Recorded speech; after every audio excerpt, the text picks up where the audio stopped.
You are now tuned in to the Property Management Show with your host, Alex Osanenko. We bring in the experts of today so you can be the master of tomorrow in all things property management. Whether it's getting more doors, running a profitable fee-based business, or by simply being the best property manager. So, grab a pen and paper because this episode is sure to be a good one. Thank you and enjoy the show. Welcome to another episode of the Property Management Show. I missed you over the last week and a half, maybe 2 weeks, depending when we publish this. Try to come to you every 2 weeks, giving you an opportunity to internalize some of the content. Some of the stuff we do here is pretty deep. Some of the stuff, some people have pretty good and actionable advice. We try to make sure we create article, a full-on written article from every podcast, so you can look at the links we mentioned and review the information in a written form, to put on your to-do list or whatever. So today I'm starting a new series. However, this one is going to be called How I Did It. How I Did It. It basically, the goal of the series is to empower property management business owners with success stories from those who have done it, from immensely successful property management entrepreneurs. And all of us as business owners, have challenges, a lot of challenges along the way. And I'll specifically ask my guests within the series is to discuss these specific challenges, talk about how they overcame those challenges, and maybe that will help you, dear listener, in your journey on building your property management business. So let me introduce my first guest. Our first guest is Stephanie Gordon. Stephanie, how are you? I'm doing good. Wonderful. It's good to have you on. Stephanie is a good friend, longtime customer, and she's one of the most, I think, successful property management entrepreneurs I know. And I have immense respect for her, and I think we all will learn a lot today. I'm really looking forward to this episode. But I want to open with the hardest thing, Stephanie. I want to open with your biggest challenge. Like, if you look back, how long you had your own business? 31 years. 31 years. Okay. 31 years. A long time. Yeah, it's great. So 31 years, what was the most difficult time, the largest challenge you had to overcome, and how you overcame it? Let's see. I think probably my biggest challenge has evolved around employees and being an employer of people. I started out and it was just me and I did everything. And then you start adding people. And as you grow, you get to the point where you're no longer managing buildings. You're not managing owners. You're not managing tenants. You're not managing buildings, but you're managing people. You're managing your employees. And that has not been something that I've been very good at. I will frankly admit, I in many respects, I think I stink at that. And it's kind of not my personality. I'm let's everybody get along, let's everybody have a good time, let's all be friends. I kind of avoid confrontation, and I would tend to, kind of put my head in the sand and just kind of do please do your job, please just do your job. And that doesn't really work out very well when you are the boss of people. And I will say I've been really lucky. I have a great team right now. I'm really, really happy with everybody who works for me. But there were times where I had difficult people in challenging situations, and I think I was slow to fire people when they should have been fired much earlier. So talk us through one particular case. I really want to get, like, somebody's listening out there, Stephanie, that is probably in a similar situation. In fact, I know a number of people who are kind-hearted, very focused on the job, very good at what they do. But you're right, avoid confrontations is sort of that's kind of how you made, right? And it's difficult for you to face some of these things and make those hard decisions and have these hard conversations. Do you have a particular example you're willing to share? Well, okay. Well, I had this is, I don't know, maybe 2008, 2009, around there. I had two maintenance guys, one just a sweetheart, and the other a really difficult guy. But he was a good maintenance guy, or a decent maintenance guy. But he was difficult, and I didn't like him. Didn't really get along with him.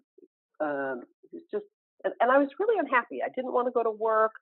I was really kind of thinking, what else can I do? Can I teach real estate? Can I teach property management? I have a master's degree. I was kind of looking in, really a career change. And it's hard to find maintenance guys in San Francisco. I mean, it's an expensive place to live, and a lot of the skilled, handyman type guys, or guys that can, or gals that can do a little bit of everything. They're just really hard to find. And it took me a while to find this one guy, and so I was reluctant to let him go because I needed to get the maintenance done. And at the same time, I had a really pretty big account. I don't know, this guy must have had 50 units. I can't quite remember now how many he had, but they were all old and needed a lot of work. And so my maintenance guy, the difficult one, I'll call him John. Although I have a maintenance guy named John now. That's not. That's not the right. So it's I'll not the make same up a John. different John, name. if you're listening, don't worry. It's not you. Yeah, let's call him Mark. Okay, the difficult guy, we'll call him Mark. He was working on almost, 80% of his time was working on this big account with all of these buildings. And so one day I just had an epiphany.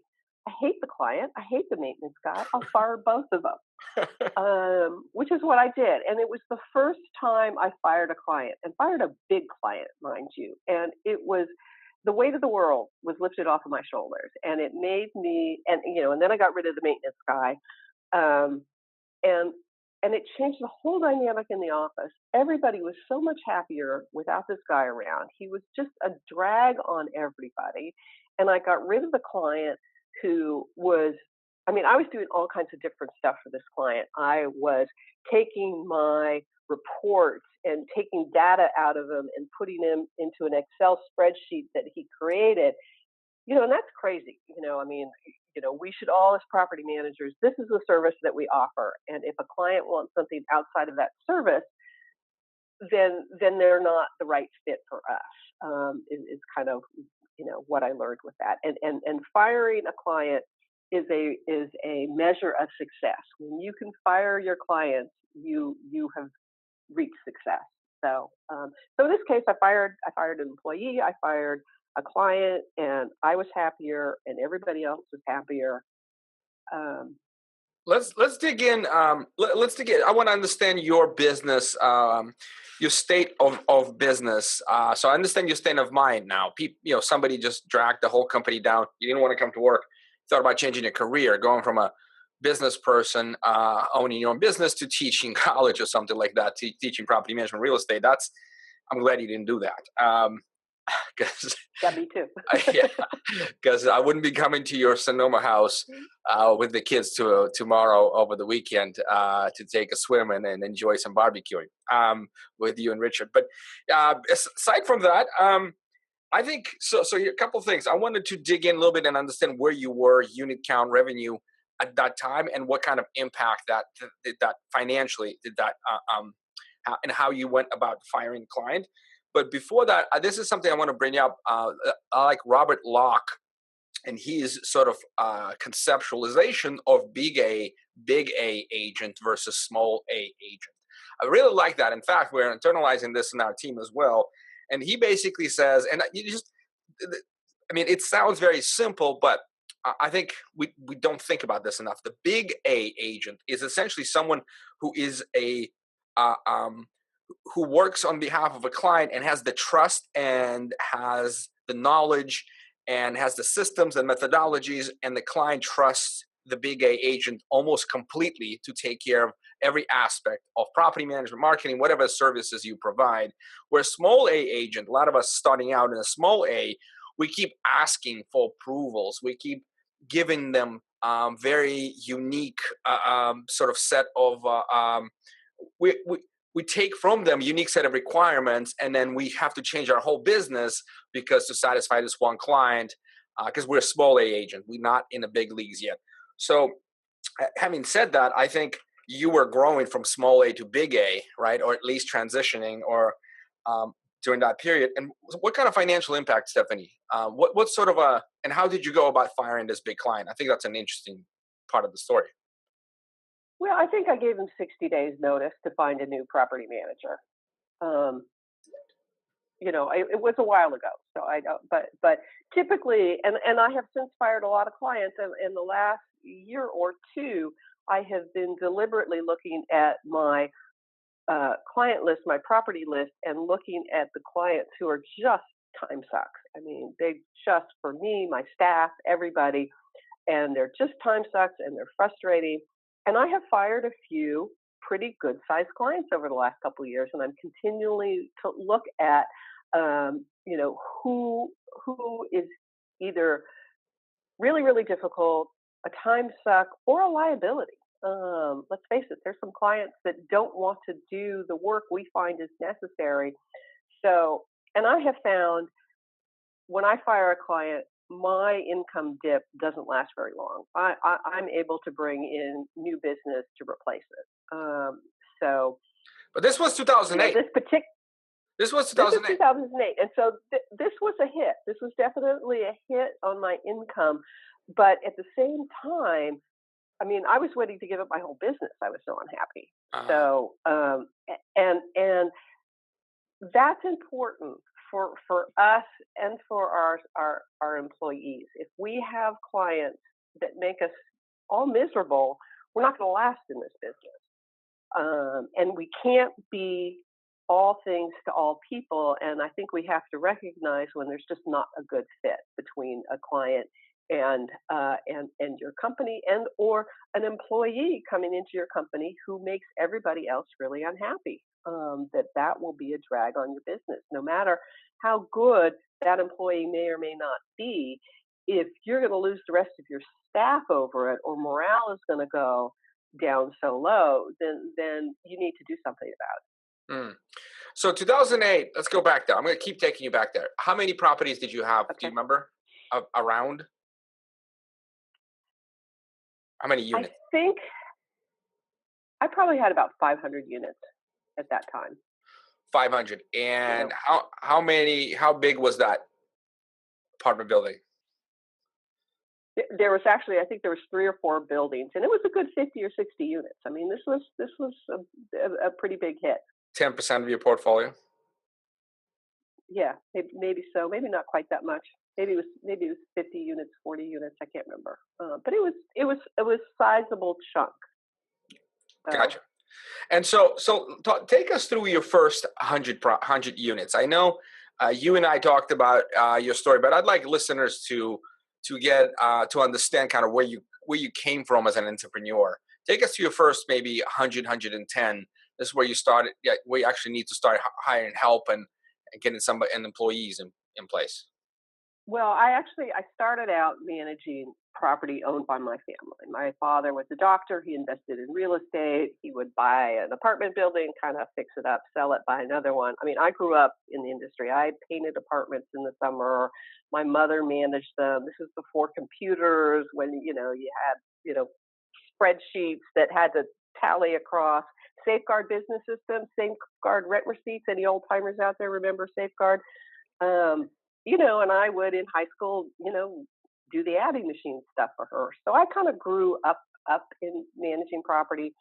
And before I started managing these properties, I was actually in real estate sales, and I was not a great sales agent. I hated cold calling. It was absolutely not what I wanted to do with my life. And my mom was getting tired of managing these properties and looking for, my brother or me or my sister or somebody to take over. My brother kind of hemmed and hawed, and I was like, I'll do it. So I started managing 2 buildings. One was 65 units, one was 38. So, it's 103 units, managing them for my family. And because I had been in real estate sales, I knew a lot of sales agents in San Francisco. And this is 1989. There was not the property management industry was not like it is today. Property management companies tended to be the poor stepchild of a real estate sales office, where they would have a management division really just to please their clients, but there wasn't really any business development of it. It was kind of, you collect the check and that, collect the rent check, and that was about it. Accounting functions were minimal. And there were a few management companies that managed big apartment buildings, but nobody doing the small stuff. So my niche was small to mid-sized apartment buildings. And I just started getting referrals from agents that I knew because I didn't do sales. So I wouldn't steal their clients. So that if a client came to me, I managed their building for a number of years, they wanted to sell, I'd refer them back to whichever agent referred them to me. And so I was adding properties and taking on new clients. It was still just me working out of my home. Stephanie, how did you figure out pricing? I kind of just looked at what was standard, 5 to 6%, and I was charging, my parents, I was charging 5%, which was, pretty standard. Maybe the high end, maybe they could have found somebody to do it for 4 and 4.5, but 4 to 5% on a portfolio that size was kind of standard, and 6% was standard for smaller properties. So I just started charging 6%, and if somebody came along with a big enough portfolio, I would charge 5%. So you grew, you had your home office, you were managing these properties at almost, at what level did you decide that, hey, this is a real thing, I'm actually going to need to do an office and hire my first employee? Well, in 2003, I bought a management company. It was kind of a interesting deal. I was at a property management lunch one day, PPMA in San Francisco, and I'm sitting next to this guy who's asking me all kinds of questions about how I run my business, blah, blah, blah. I didn't know him from Adam. He was worked for a real estate sales guy, and they did some property management on the side. So the next day I get a phone call from him saying, hey, I really enjoyed our lunch the other day. I'm wanting to sell my business. Are you interested? I was like, yeah. So rule number 1, when you go to industry functions, sit next to somebody you don't know. You never know where it's going to lead. So anyway, when I bought out this other management firm, the guy, it was a really sweet deal for me. He loaned me the money. I paid it over time. It was a really good deal for me. The bulk of that purchase was 3 big buildings in San Francisco's, on the edge of San Francisco's Tenderloin, which is not a great part of town. And I sat in my car across the street from those buildings for about an hour one day saying, oh man, do I want this? Do I really want this kind of headache? But they were big enough buildings, they had on-site staff, and so I thought I could do it. So at that point when I bought that business, that's when I hired, I went and I rented an office outside my home and hired my first full-time employee. And at that point, I think when I bought out that company, I think that brought me up to about 300 units. 300. How many units? I was probably. How many units did you acquire? Do you remember? It was what, 100 units, a little more, a little less? It was. Well, these 3 big buildings were 130 units, and then there was maybe another 25 or 30 units that came along with it. And a lot of those units didn't stick very long. For one reason or another, I didn't get along with the owner. The owner wanted to change. The owner sold. So from that purchase, and I had a clawback clause so that that's good. So that's price. It's an important thing to first of all, how much did you pay for? Just give us general numbers. What did you pay per unit? I paid 1 year's annual gross. Okay, so that was in 2003, right? Yeah.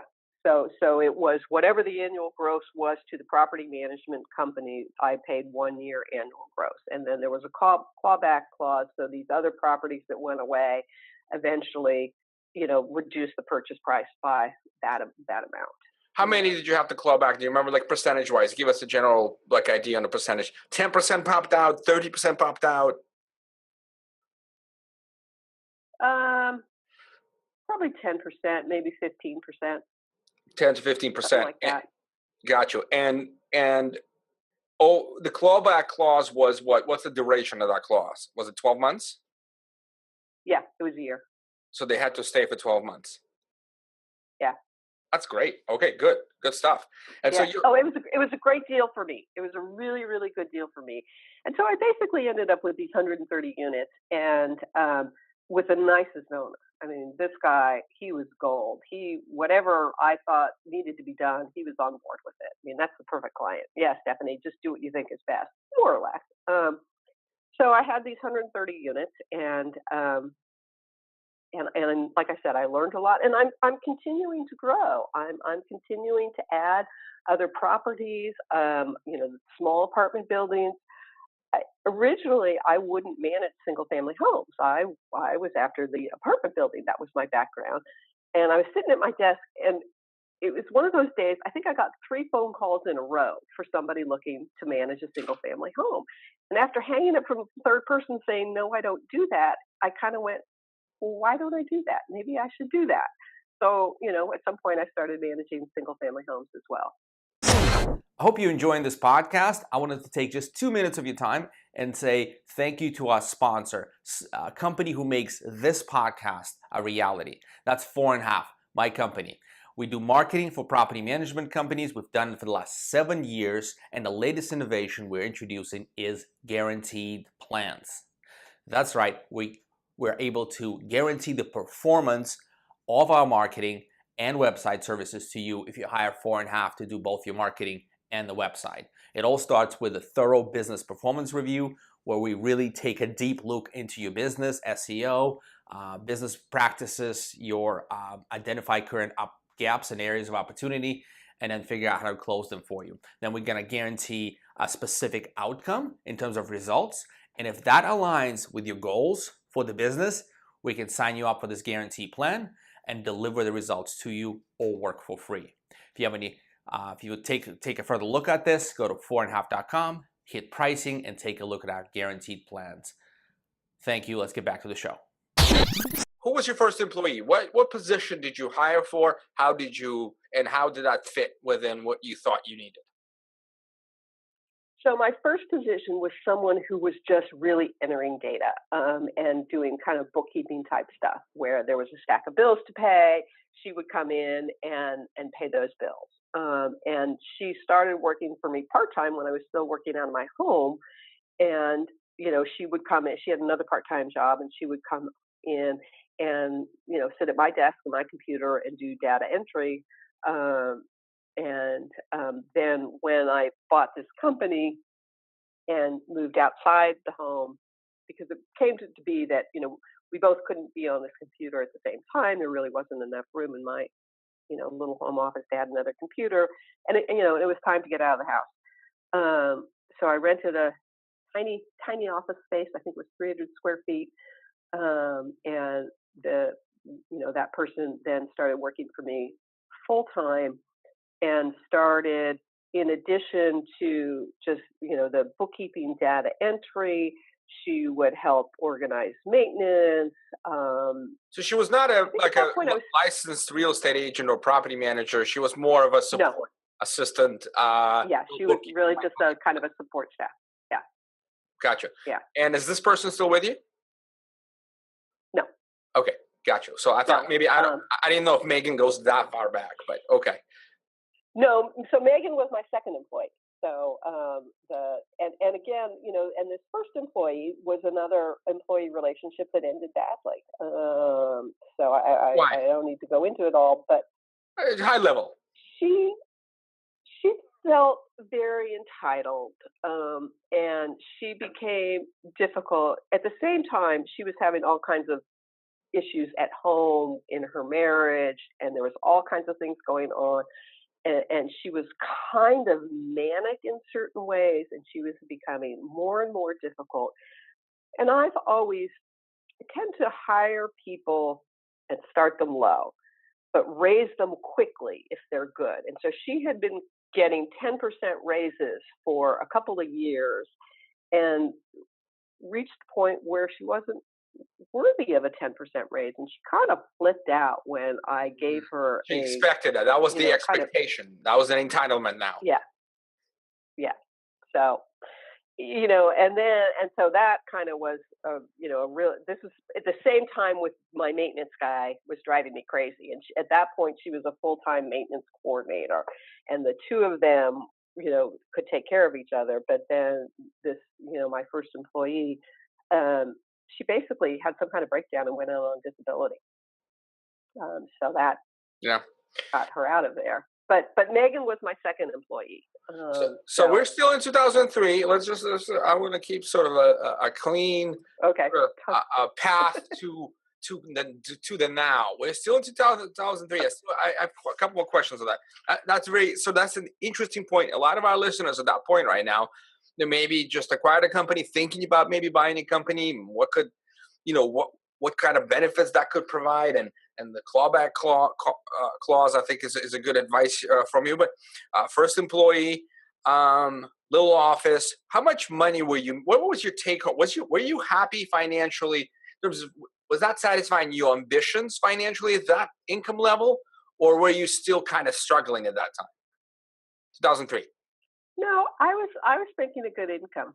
I was and I always had, because even managing, up until that point, I didn't have any rent. I was working out of my home. So, and certainly when it was just me, I've always made a pretty good income. I never thought I would be here where I am today. But I've always been pretty happy with what I made and the lifestyle it afforded me, that I had so much flexibility in my schedule. And when I started and I took over these properties for my family, I had a 6-week-old baby, my first child, and then 2 years later I had another baby. So I was able to, and I quickly had a nanny come in and take care of the kids. But so I was working from home. My kids were there. My nanny was there. I had flexibility. I could go on a field trip with the kids' school. I had a lot. I wasn't, up until 2003, I was not working the 40-hour week at all. Gotcha. So by the way, this is an interesting point for me. I know you personally, and but I think that's gonna be interesting to everyone. Richard, your husband, he's a contractor, right? He's a licensed contractor. Why haven't you ever paired up? That's what I'm just curious. Why haven't you ever paired up and have him maybe lead or start the construction division of the company? Because there's a lot of maintenance, but there's also a lot of rehab and other opportunities, right, within your portfolio, I bet. Why did that never come to be? Well, 2 reasons. One, I did use him, early on to do different jobs, particularly if it was something that had a higher skill level, a small bathroom remodel, whatnot. And I got such pushback from my clients that thought, oh, Richard was overcharging me, or just go have Richard do it for free, basically, is what they wanted. And Richard, you've seen some of the work he's done. He is a perfectionist, and my clients were getting gold for a silver price, and we're not happy, and it just didn't work. So there was that whole thing where the clients really expected, more from him, and then the other part was he hated it. He hated working in apartments. This is a man who will go in and build you a beautiful kitchen, high end, working with one client that has a budget, but a reasonable budget, and working in apartment buildings, particularly in San Francisco. They're old, they're rent controlled, they've been jerry rigged for decades. He just hated it. So early on, we decided our lives would be better to not work together. But at the same point, there were plenty of times when he would give me advice on what needed to be done, or he could help me troubleshoot a situation and tell me which direction to go. Gotcha. Very interesting. I never knew that, but it does sound like potentially a perfect pairing and complementary like business units you're creating. But I see now why. I know San Francisco. I grew up there. And I remember those rent control units. And when you say jerry rigged, I mean literally, like that's like you walk in there and walk into the apartment, somebody's paying $400 on a $2,000 rental, and there's nothing done. I mean, like foil around the. I remember seeing for one person I went in, they had foil all over the stove because the enamel was so rusted through that it didn't reflect the heat at all, and they ended up using too much gas. So they foiled the whole thing up, including the countertops and the cabinets on top of it. It's like looked super iffy. Anyway, so all right, 2003. What was your next? So that acquisition really firmed up your decision to stick with the business. 2003, 2004, 2005. Tell me, what was your next sort of a big change or next step up for the company? Well, that was when I met you, Alex, and you started 4.5, and I'll remember where I mean, I met you when I switched to Appfolio in 2010, and you helped me with a lot with that transition. And we became friends. And I remember talking to you. It was at the Cal NARPM conference in San Jose, and I can't remember what year it was. Was it 2011? 11. I think about 2011.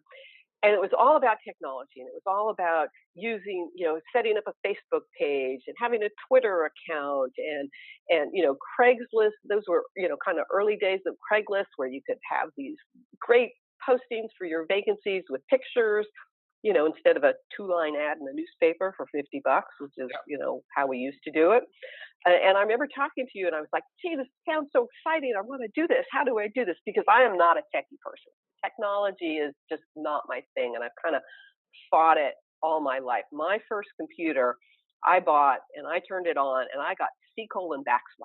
I had to learn DOS in order to run my property management business, because back then there was no software that worked on a Mac. It was all PC based. But anyway, you and I started talking. You were considering starting 4.5 at that point in time. And so when you were ready to go, I was one of your first clients. And at that point in time, I wanted a Facebook page. I really didn't care about marketing. I was growing. I was doing fine. I said, Alex, I don't really need to do any marketing. I get all of my business from referrals. And what you said to me changed my life. You said to me, no, Stephanie, you only get business from referrals. So at that point, I was all in with 4.5, and I and you started me doing those blogs, doing video blogs, talking about property management in San Francisco, talking about rent control. Remember how you hated it? Yeah, I didn't hate it. I was reluctant to do it because I didn't see the value in doing it. But I was actually pretty good behind the camera because you did well. I knew my stuff. So in that first year, so that was what, 2012, right, when you started 4.5? 2012. Yep. So January 1st, 2012.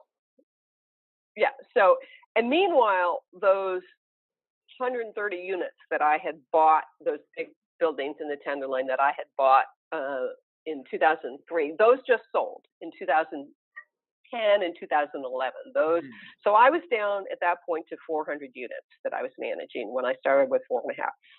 And so that first year, when I'm doing these blogs and I've got a Facebook page and we're doing things, I saw an uptick in business, not a lot, not a huge growth. Year 2, yeah, people are finding me on the internet. It's growing. Year 3, things took off. I mean, just the phone started ringing and it hasn't stopped ringing. So I would say to clients of yours, the people who are considering using 4.5, you can't judge it by a year. It takes a while for you to get up there. But so.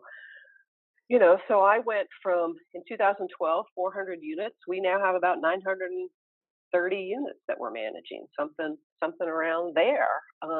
And a lot of it has come from the single family market, which I really love. In San Francisco, at least for now, the single family homes are exempt from rent control. So we don't have some of the same issues that we have with the deeply rent controlled tenants.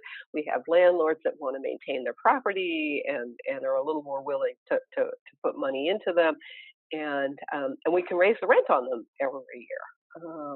So which is which you have to do in San Francisco because the rent's been going up quite significantly. I haven't asked you this question. I want to understand this. Stephanie, I have a lot of friends, property managers, like literally friends that I meet at the conference every time, and there are intentional dinosaurs, meaning that they do not change. I mean, some of these people. It's different now, but even like when you take a step back, 2011. Remember how difficult AppFolio transition was? I mean, this was very difficult on you, your business, your personal. I remember how devastated you were. Like all these transactions were a mess, and accounting became a mess. Why did you? Why did you innovate? Why did you push yourself? You said yourself you hate technology. Like I get that 100%, but a lot of people just kind of stayed in their old ways. You're making money. Why did you change? Why did you think you need to change?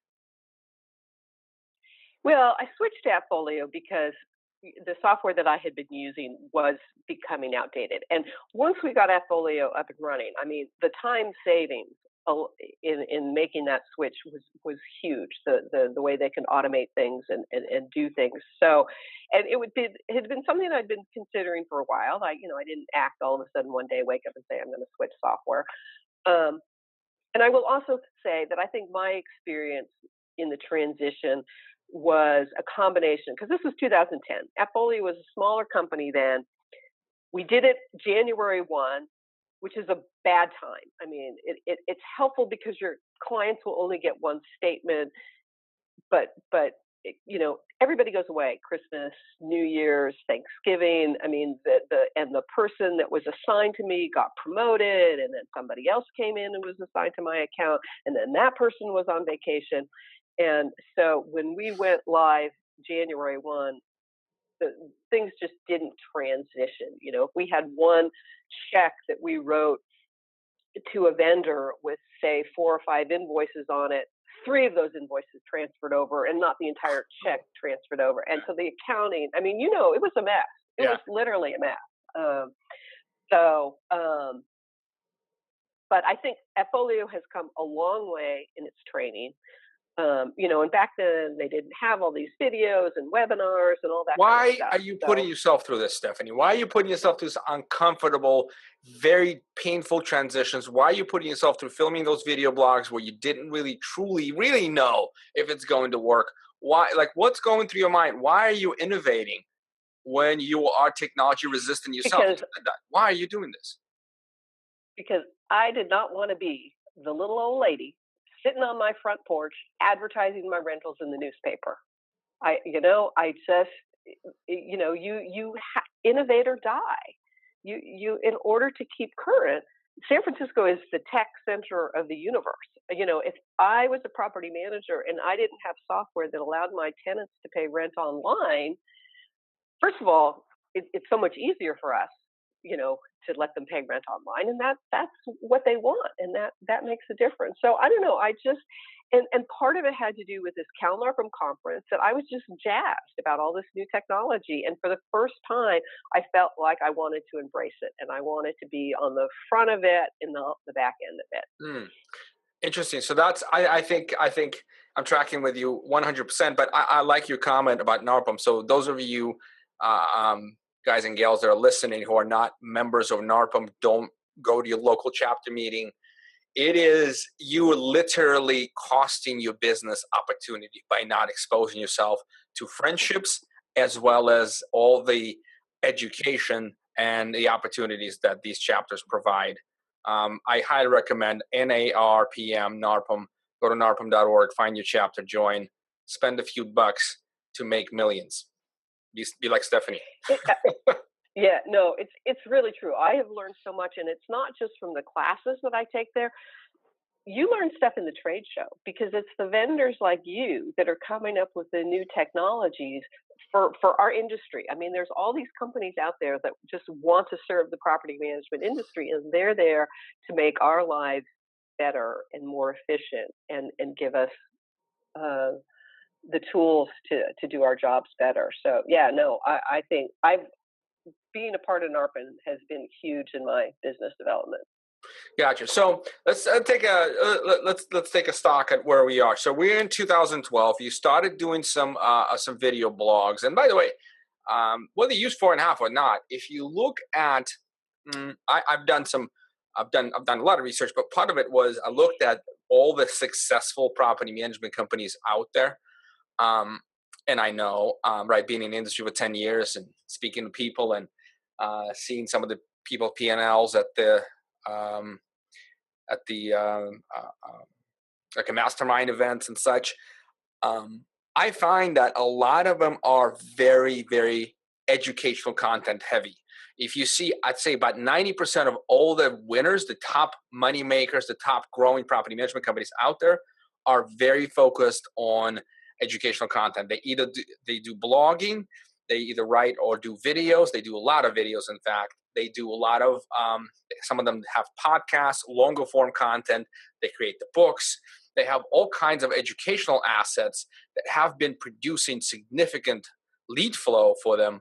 And that allows you to pick, like Andrew Dugill. He's an immensely profitable company on the other side of the country from you, Stephanie. You know Andrew, right? Yeah. It's all about education. And what happens is when you have all that content, Google pushes you up. You just, like right now, Stephanie, I think you're 1-2 or San Francisco property management. You can't throw a stone in San Francisco. If you're looking for property management, not hit Stephanie's company somewhere. People find it through searching subjects like, is my rental under, rent control or all kinds of these questions you wouldn't even think. All you have to do is really write down all the questions you get from your landlords locally, right, from your investors, and answer them on video and write a copy, write a little blog on it, put it on your website, and let it be your salesperson, let it be your marketing channel. That in itself, as Stephanie said, the first year you'll get some traction out of it. You probably get your money back on the expense of hiring the copywriter and actually doing it, or hiring service like 4.5. Second and third year, and after that, it's all yours. Like, it's just cash in the pocket. It's gravy. And I don't do pay-per-click or any of these other ad campaigns. It's just all organic people finding me. And the other thing I'll say about doing these video blogs is by the time they pick up the phone and call me, they want to hire me. They've seen me, they know me, they trust me, they've watched my blogs. Some of them watch lots of blogs before they pick them up. They know how I think, they know what's important to me, they know how, the advice that I'm giving them on how best to manage a property. And so when they call me, I'm not in competition with anybody else, and I'm not trying to do a sales job. They want to hire me. I'm interviewing them to see if I want them as a client. And it's been, there's a huge value in that. Significant competitive advantage, and nobody does it in San Francisco. And even if they start doing it now, there's plenty of business to be had. But Stephanie's content is 4 or 5 years old. It's aged. It's highly valued by Google. It's going to be very difficult to displace her and her company right now. Even with big budget people, it's just going to be very difficult. And that's what sort of really, again, just encapsulates and solidifies your SEO, your presence on the internet, and then lead flow. It's all about lead flow. You got to pick the best ones, best properties to manage for you. And to get that, you have to have significant lead flow. So you can say no to a bunch of people before you say yes to the ones that fit. Stephanie, this has been an incredible. So I want to say a couple things. If you want to meet Stephanie, talk to her. She's got a lot more depth and knowledge besides just talking about blogs. I think blogs was highly impactful on her business, and it's not a very typical way to build your company. People invest all kinds of money in all kinds of stuff, buying leads from all property management and doing Google AdWords. And by the way, Stephanie, I commend you for trying all those things. I think you've tried most of the things. You're one of those people who would try it, evaluate it, and then scale back if it doesn't work. I've never paid for leads. I've never paid for leads or the pay-per-click or the Google AdWords. I've just done the content marketing, and I do the reputation management. So, and I think that's an important piece that gives us all kinds of quotes of people saying different things about us. And it also allows us to, when we get a bad review from somebody, why? What happened? How can we fix it so that doesn't happen again? Either it's a person who's, no matter what you do, you're not going to please them. But sometimes something's fallen down in our operations, and so that gives us a chance to look at it and what went wrong and how do we make it better. This is a very good point. See, I don't understand why people don't think paying $199 a month, and I'll use my example. There's other companies you can do this with, but we charge $199 a month to survey all of your tenants and owners when something actually happens, when there's a client touch going on automatically, and give you all the responses and then encourage them to publish the good reviews on Google and whatnot. And so you can take care of and help and turn around the bad ones. What I don't understand is, for some reason, people don't value, this is my misunderstanding on this, why people don't value knowing how well your business is performing and actually keeping your finger on the pulse of your customer experience. And instead focusing on just positive reviews, which is the purpose of the service. I get it. But that aspect of actually monitoring your customer experience is invaluable. And for that money, it's ridiculously advantageous and inexpensive. This is what I never understood, how people just don't really value that aspect of the service. Like, they don't want to hear from their customers. I don't get it. Well, I think landlords and property managers, we have a love-hate relationship with our customers. Okay. The landlord has a property. They want to maximize income, minimize expenses. Tenants are renting the property. They want services. They want things fixed. They want things taken care of. And oftentimes those are at odds. The tenants want high quality service. The landlord wants to pay for low quality service. And it doesn't work that way. And again, I learned the business by taking care of properties owned by my family, and they had a long-term view in valuing tenants, valuing upgrading their buildings and taking care of them. And I kind of brought that into the services that I offered my clients, that I will treat your property like I would treat mine. And at some point, and this whole landlord-tenant thing, particularly in San Francisco, because we have rent control. We have tenants that are paying $1,000 a month when the guy next door in the same apartment is paying $5,000 a month, and so that really creates an adversarial relationship to landlords and tenants. And I have taken the position, and I try to educate my clients that the tenants are our customers, whether they're paying $1,000 a month or $5,000 a month.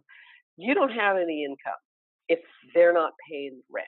And housing providers, we're not selling shoes. We're not selling something like that. We're selling something that is people's home, and it's the landlord's property, but it's also the tenant's property because it's their home and they live there.